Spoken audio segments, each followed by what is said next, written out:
Hello, everybody. What's up? What's going on? And welcome to the 91st episode of Raptors One.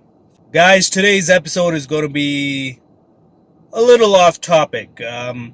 I'll touch a little bit on the Raptors, especially since the Summer League Las Vegas just started about 2 days ago.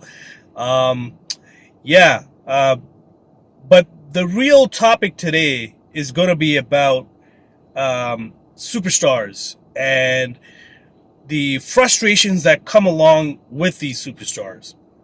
So, without any further ado, let's get it. All right, first topic on the agenda. We're going to be talking about the Summer League Las Vegas. The Raptors have already played a game. I'm not going to go into too much details. I'm not going to draw any conclusions about the performances of the two rookies that I'm most closely looking at. First off, being Grady Dick, pick number 13, Mr. Sharpshooter himself.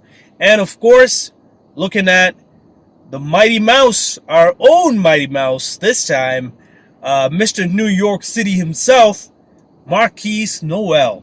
Undrafted, but I gotta say, I'm actually rooting for Marquise Noel, also because as a fellow short person myself, I get it, he's about my height anyway, so I'm going to live vicariously through his career of being that point guard in the NBA. So needless to say, you know who I'm rooting for. But I'm curious to see how Grady Dick kind of improves our shooting in the long run. It's only been one game. I'm going to wait till the end of the Summer League Las Vegas to draw my conclusions about these people. One other person I wanted to watch for, I was very surprised when the rosters came out. I was like, wait a minute, we got Moses Brown? We got Moses Brown? It's not like we've been trying to get this guy for 2 years, but we finally got him. And you know what? Correct me if I'm wrong, ladies and gents, Raptors fans, or just NBA fans in general, but he seems like he put on some size. Yeah, he looks a little jacked up now. He's standing at 7'2", I believe, and yeah, he looks a lot more jacked than he was 2 seasons ago. So if we got a more polished version of Moses Brown, and I really hope that he becomes a critical bench piece for us, man, that would be amazing. All right, now the main topic, superstars. And you know, this one is going to be purely dedicated to Damian Lillard of the Portland Trail Blazers, at least for now. So if y'all haven't been monitoring social media or, you know, watching the news, sports news or whatever the case may be, Damian Lillard has finally requested a trade. Nay, not requested, demanded a trade out of Portland Trail Blazers. At first, when he did that, I was like, you know what? It's all good. You know, I get it, man. Man put in like 10, 11 seasons in Portland.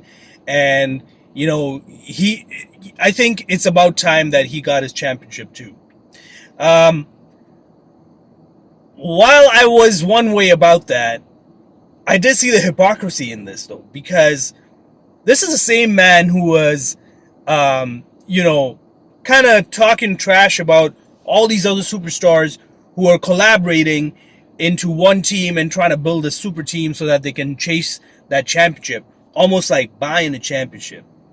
But now you are doing that very same thing. And mind you, the other side to that too is I can see how he's probably lost hope with the organization and the front office of the Portland Trail Blazers, because he's been trying to get superstars to join his team, not the other way around, and to get a deeper bench, you know, get a deeper team.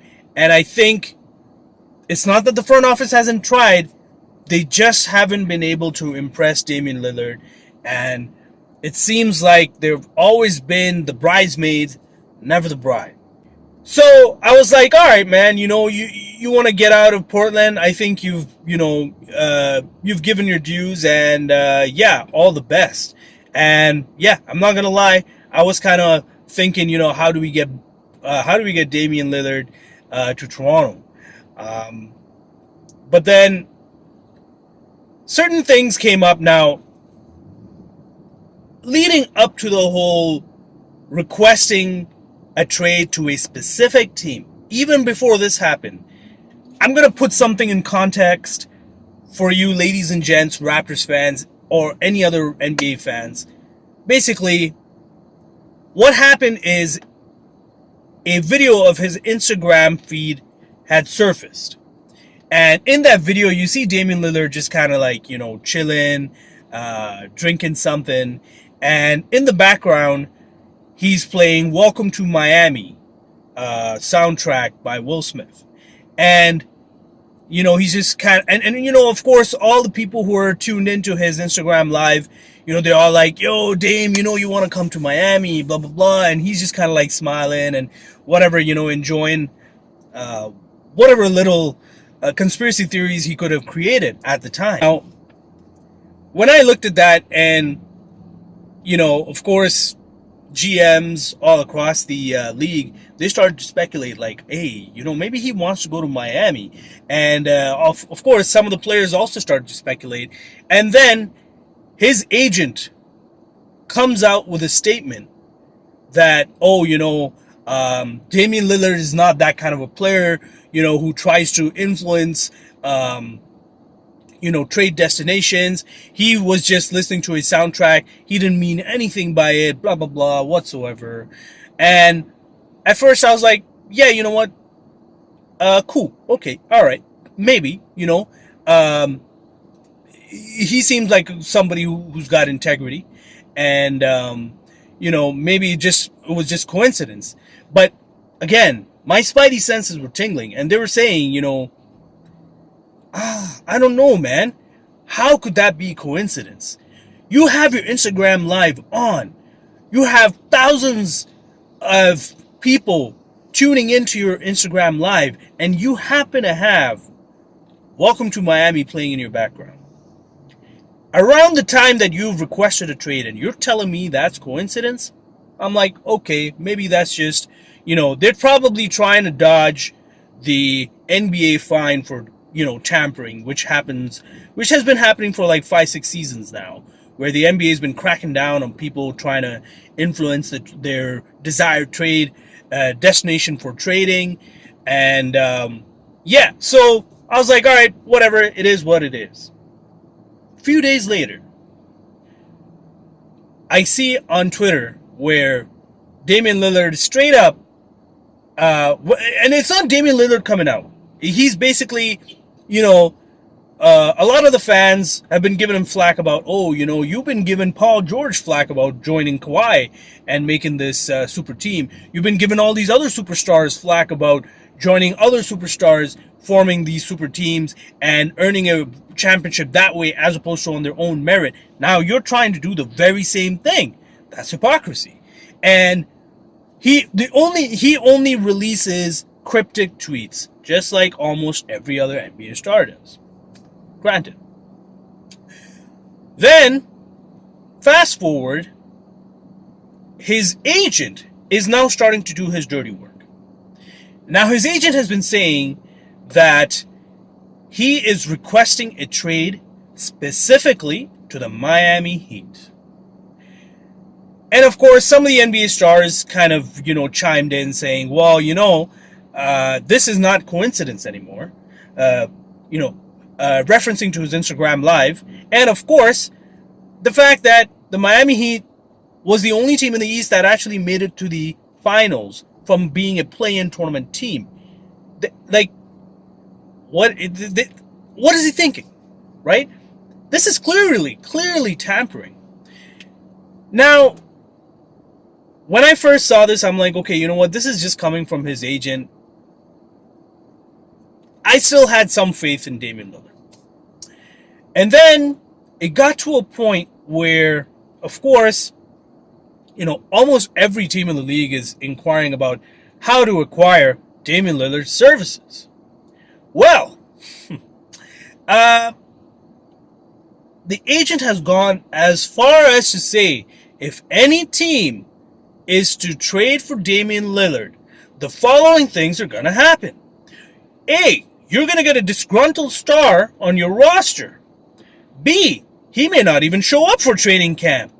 C, he may not even show up for games or may not even play as many games in the regular season. Unless he gets traded to the Miami Heat. Oh, you know, this really, when I read this, and I was so disgusted, like to the point where I was thinking, you know, why? You were one of the only few good people left. Even Bradley Beal, even he jumped ship, went to Phoenix, out of all teams. So, you know, there's no such thing as loyalty in the NBA anymore. And I get it. But why do you have to do it this way? It's so shady. It's so under the table. You're hiding behind your agent. I get it. You know, you don't want to get fined and all that. But I mean, if you're gonna say you're gonna do one thing and you do another, or you do the opposite, you're a hypocrite. You're a hypocrite. I gotta say, ladies and gents, Raptors fans, I'm glad that the Raptors did not pull the trigger on trying to get Damian Lillard. However, I wouldn't be surprised if the front office did try to get Damian Lillard. But of course, if the trade packages involve getting, you know, a haul of players like Pascal, OG, you know, Scotty, I'm going to rob you of everything and I'm going to give you like one superstar in Damian Lillard. Of course, thankfully, the front office was like, yeah, no thanks. So this is what really bugs me about superstars in the league at the moment. Apart from Steph Curry, and to be honest, I can't think of any other superstar that has stuck with their team since they got drafted at the moment who is active in the NBA. If y'all know it, hit the comment section. Let me know who these other superstars are who have stuck with their original team and are still playing in the NBA. I'm not talking about the ones who have already retired. This really does irk me, guys. It really does, because you know, I get Damian Lillard doesn't want to be like, he wants to have that legacy of a championship. But with so many people now able to win that championship on the coattails of other superstars joining other organizations and other teams, even normal bench players or even players who don't even get to see the court are winning championships. What kind of legacy are you trying to get now? You're just going to be a statistic amongst those other superstars who are doing the exact same thing that you used to frown upon. You just can't do it on your own merit anymore. And this is why I, to a certain degree, respect players like John Stockton, Karl Malone, you know, who weren't able to win that championship, but they stuck it out with their original teams. They tried to win it with their original teams. And then, of course, you know, nobody wants to be a Charles Barkley. Like, he has an amazing career. He has amazing stats. It's just that he never won a championship. And that is the only argument almost every, superstar or whether they're active or not uses against Charles when he opens his big mouth. But again, you know, I get all that, but it's just the way you're doing it. You're being so specific. I just want to go to Miami. Oh, you're being a diva about this. Why not join any other team that needs a point guard? Like, I get it. Yeah, maybe it would be nice if you joined the Toronto Raptors, but that wasn't going to happen. That's not going to happen, especially because the ask in return is too heavy of a price. And I can't blame the Portland front office either to be asking for a king's ransom, because They invested a lot of years and money into this man. And vice versa. So did he.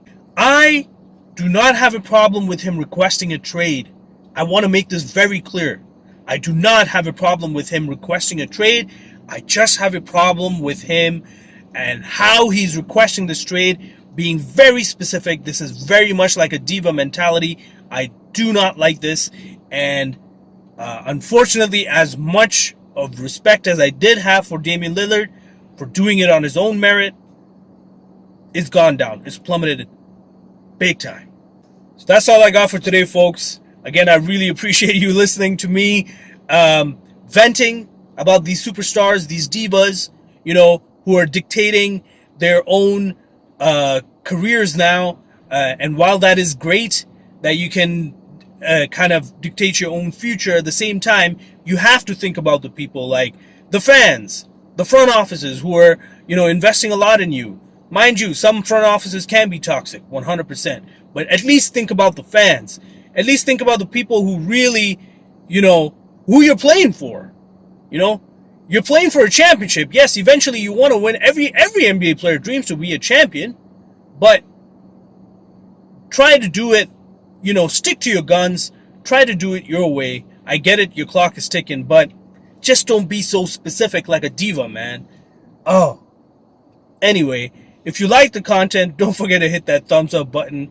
And of course, if you want to check out some more of my content, don't forget to hit that subscribe button. I do have some other content for your viewing pleasure, of course. And hit the comment section if you have any comments, but please keep it respectful. Until next time, I'm out.